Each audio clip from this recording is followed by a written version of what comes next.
In today's video, I'm going to teach you how to set up a new contact in Xero from start to finish. By the end, you'll have a complete contact record that makes invoicing and purchasing smoother and more accurate. Start by logging into Xero. From the dashboard, open Contacts, then choose New Contact. You'll land on a form where we'll work top to bottom, keeping an eye on optional fields you can skip now and revisit later. Begin with the contact name. This is usually the business or individual you trade with, and it's what you'll see on invoices and reports. If your internal systems use unique identifiers, add an account number as needed to keep everything aligned. Under Primary Person, enter the first name and last name of your main point of contact. Add their email address and double-check it. Xero uses this for sending invoices and statements. If there are multiple people you work with at this organization, click Add another person and enter their details so you can reach the right team quickly. Add the business phone number for quick follow-ups. If they have a website, you can include it for easy reference. Enter the business registration number to match your records with their official details, which is helpful for compliance.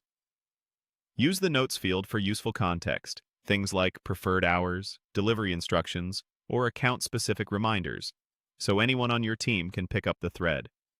Enter the billing address exactly as it should appear on invoices.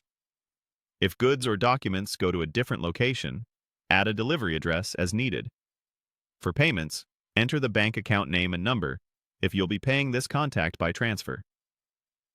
If they provide special remittance or payment instructions, add those in payment details where applicable. Include the tax ID number to ensure correct tax reporting. Select the currency you plan to transact in and choose carefully, as it affects how invoices and bills are created. Choose the default sales account, so revenue from invoices to this contact posts to the right place. Set the invoice due date to your agreed terms, then choose whether amounts are tax-inclusive or exclusive. Pick the appropriate sales tax setting based on their tax status, and add a default discount if that's part of your agreement. Enter a credit limit to help manage exposure and keep cash flow healthy. Select a branding theme so invoices use the right template. For purchases, choose the default purchase account and set the bill due date to your standard terms with this contact. Select the purchase tax option that matches how their bills should be treated.